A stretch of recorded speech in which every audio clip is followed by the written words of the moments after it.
Unit 11, accompanying a melody with tonic and dominant from Fundamentals of Piano Theory Level 1. A lot of people think that writing out to the left hand is tricky, but you just have to start with your basic chords, your tonic and your dominant, and it will, I think, it'll be a lot easier to do more of those difficult passages. So I'm going to pick two colors. I'm going to pick two very distinct colors. I'm going to pick, let's see, pink, red, and I'm going to do a green. It's because I like green. And when we are writing out our left hand and we're choosing which chord to accompany our melody with, we need to be looking at what those notes are in our melody. So if we're going to choose a tonic or a one chord, if the melody pitches are either the first, the third, or the fifth notes in the scale degree or in the 5-finger pattern.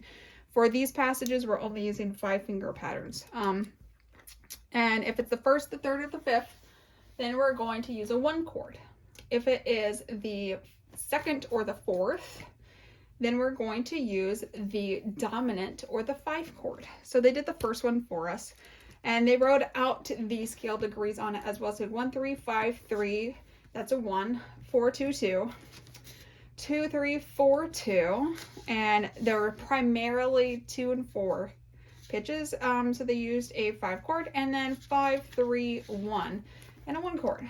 So for my 1 chord, I'm gonna use green because green's my favorite color. So we'll just do it right up here. Tonic is gonna be green. And our dominant is going to be red. It's like Christmas. So we're in the key of C. I'm going to write that at the bottom so that way we all know key of C. And here I have a C, C, E, E. Well, that's a 1 first scale degree and a 3 third scale degree. So I'm going to just kind of color in this measure here. And then I have a 5, 5, 3. Well, that's still a tonic. And then I have 4, 4, 2, 2.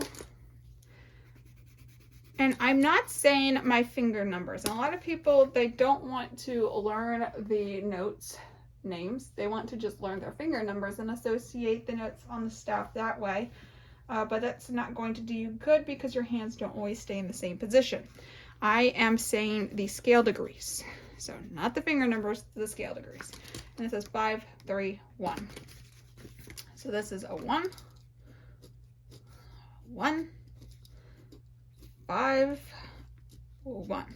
So in the key of C, my first scale degree is a C, C, G, C. Okay, so in the key of G major, my tonic note is G, my dominant note is D. My triad notes are going to be G, B, D, or my 1, 3, 5, and my non-triad notes are going to be A and C, and that's the 2 pitches that I will use for my dominant.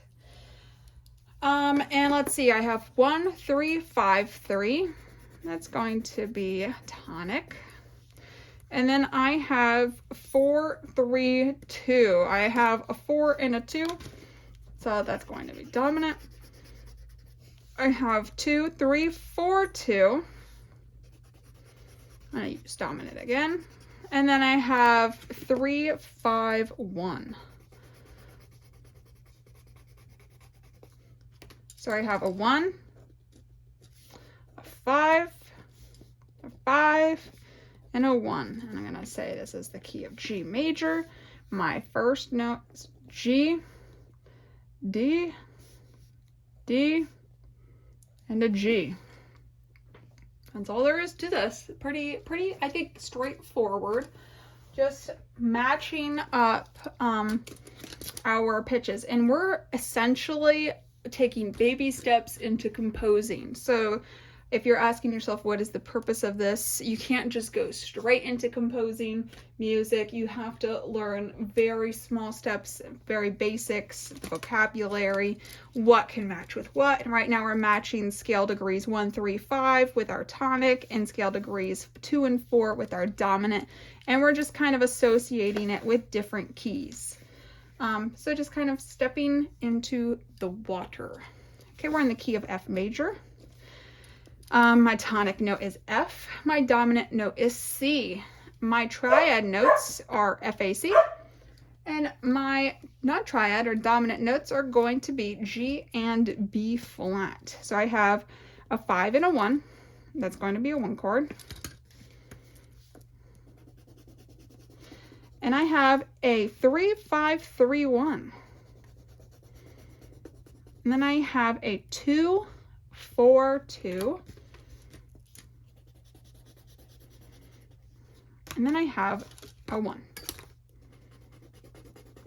This is the same progression as the first example. Interesting. So F, F. What am I doing here, Ashley? C and F. Here we have A minor. Tonic note is A.